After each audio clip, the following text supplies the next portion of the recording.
Okay, good morning, everybody. Hope everybody is well. Happy Wednesday for those that are here live. Happy whatever day of week it is for you. Thanks so much for joining us on the Boost. We've been talking about this idea of unconscious bias, taking responsibility for empowerment, taking responsibility for how we feel about people.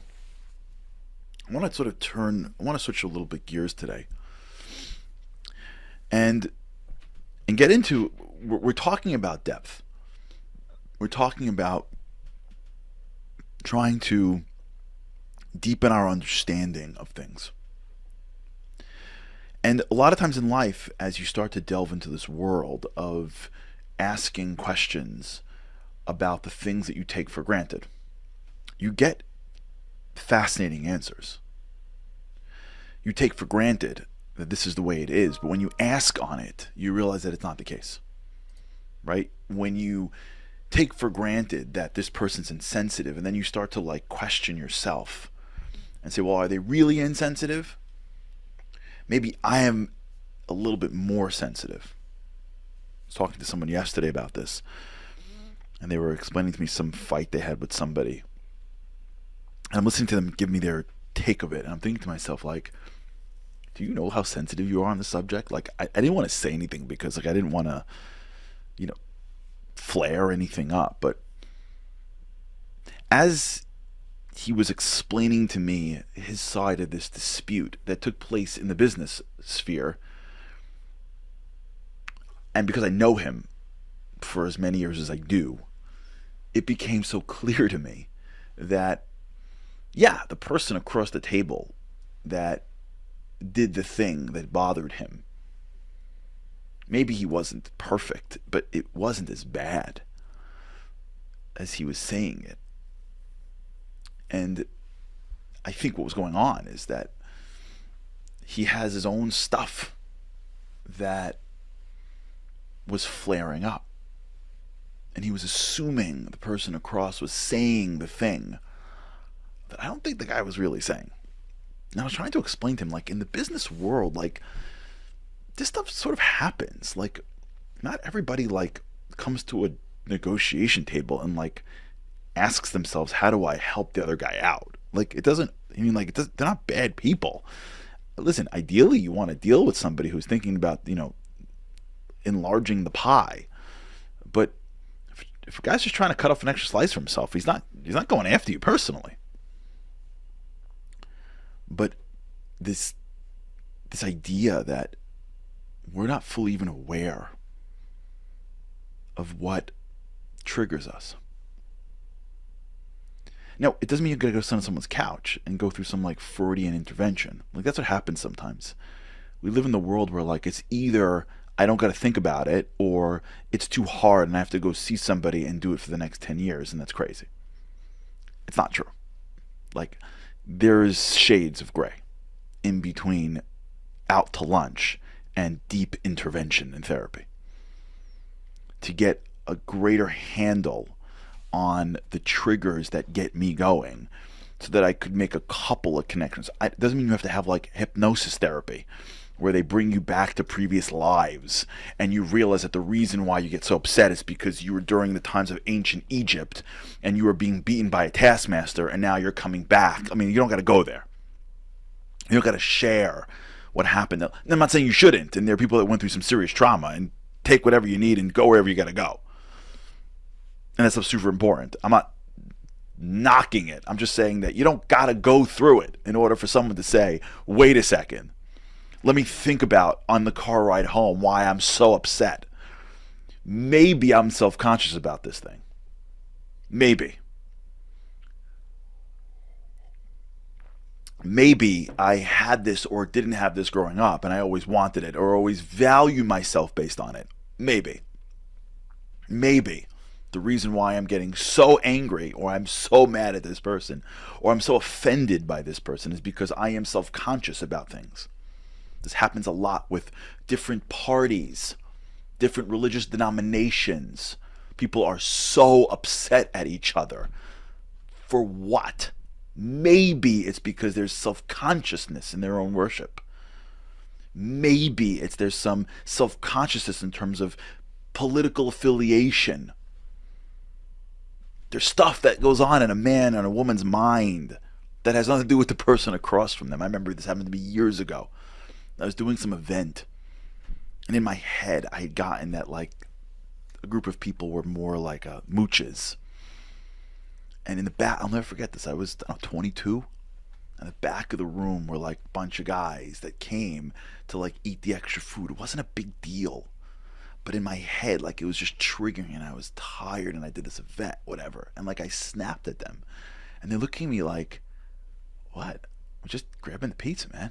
This empty boxes of pizza, like half empty, eating box. Like, what's up? And I remember thinking to myself, like, what just happened? Like, what just happened in my head? I allowed this thing to fester, and I was busy and tired, and no one came to help. And I had talked myself into some whatever that I was the only guy working on this thing, and everyone else was mooching, whatever it was. I had built up this thing in my head that caused me to hear somebody else's words in a much more derogatory way in which it was given. And that's a really big deal. And that happens all the time. I mean, all the time. You could look at families. I bet you can go from marriage to marriage, and you can see couples that are fighting because each of them have their own self-conscious triggers that the other person either knows or doesn't even really fully know. It happens in companies all the time. All the time. People that are sensitive to something that's cultural or racial or gender-based or religion-based. They're sensitive. I remember one time a guy came to me, and I had in my, I mean, this is like, this is a ridiculous comment, but like, he said to me, I kid you not, this like happened. He was like this executive in the company, and he saw in my office I had 2 screens for my computers. Like, I don't know if you've seen like, a double screen. He's like, oh, you have 2 screens because I heard that Orthodox Jews don't like television. So I'm shocked that you have screens. And I'm thinking, what? What are you talking? These are monitors. Like, what are you talking about? And like, I remember like being like, what is going on? And like, you can see that he's got something in his blood. I don't know what it is. And I was like trying so hard to like not get myself fired. But like, there was something happening about Orthodox Jews with this dude. Like something. Like, he was, as he was talking to me, and I'm thinking, this, don't engage in this. Just don't engage. There's something happening. This mildly anti-Semitic, anti-Orthodox rhetoric. Like, don't go down this road, because there's something there I don't know about. And whatever I say, whatever's coming out of my mouth is going to be taken in the wrong way. Like, and I remember, like, thank God, like, I moved on, because I was like 3, 2, like about to like go nuts. But I wouldn't have gone nuts. But you know what I mean? I mean, like, when I mean nuts, I mean like a passive aggressive, sarcastic comment about a monitor. People got stuff. And you got to check your stuff all the time. You got to assume when you're done with any interaction with somebody that's not positive, and you got to go back and check your stuff first before you get in the car steaming over what the other person did. Check your stuff. Like, check your stuff. Maybe you were 10 degrees more sensitive than you should have been, and they were only 80% wrong. That's a big difference. That's a big difference. And you could put 10 in the middle for who knows. That's a big difference.